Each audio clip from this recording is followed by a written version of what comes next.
ازيكم؟ النهاردة هنزور معاكم سادس معلم من معالم شارع المعز، واحد من المساجد المميزة جدا اللي كان خارج أسوار القاهرة القديمة ودخل في حدودها بعد سنين، واللي بيتوافد ناس كتير لزيارته لأسباب هنعرفها في رحلتنا ليه. النهاردة هنزور مسجد الحاكم بأمر الله. الحاكم بأمر الله رابع أقدم المساجد الجامعة الباقية في مصر، وهو تاني أكبر جوامع القاهرة اتساعاً بعد جامع أحمد بن طولون اللي شفناه قبل كده. أمر بإنشاؤه الخليفة العزيز بالله الفاطمي سنة 380 هجرية، لكن توفى قبل إتمامه، وكمله ابنه الحاكم بأمر الله سنة 403 هجرياً علشان ينسبه لنفسه. المسجد موجود في نهاية شارع المعز في حي الجمالية جنب باب الفتوح. عايز أفكركم ما تنساش اللايك والسبسكرايب.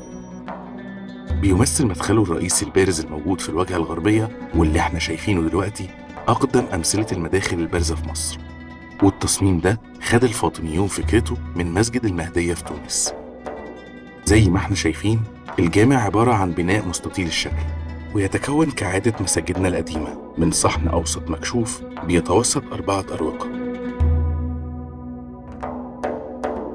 وليه مأذنتين على الوجه. اللي قدامنا دي واحدة منهم. معروف إن مسجد الحاكم اتعرض للعديد من عمليات الترميم على مر السنين.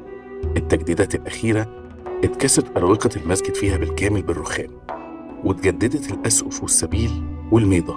وللأسف في خبراء أثريين قالوا إن الترميمات المتكررة أهدرت القيمة الأثرية للمسجد اللي عمره أكتر من 1000 سنة.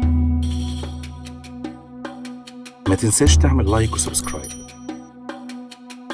مسجد الحاكم حواليه قصص كتيرة مثيرة للاهتمام، من أبرزها إن العزيز بالله خامس خلفاء الدولة الفاطمية اللي قرر يبنيه علشان تخليد ذكراه ضمن بنات المساجد الجامعة في مصر، ابنه سطع عليه ونسبه لنفسه وحرم الأب من التخليد ده.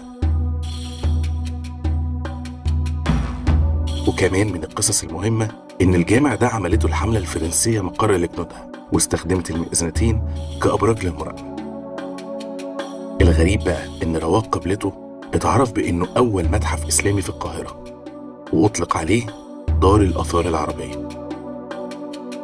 اللي احنا شايفينه ده سبيل المسجد اللي له بير رئيسي وشملته أعمال الترميم علشان يكون بالرخام بالكامل.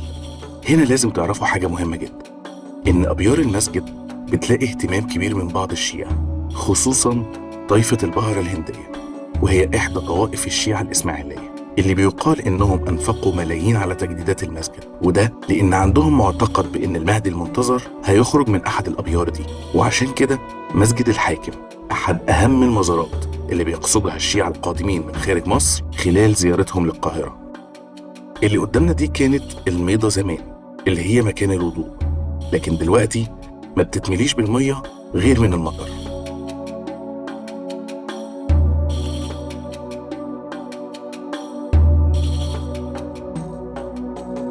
بكده تكون رحلتنا لمسجد الحاكم بأمر الله انتهت.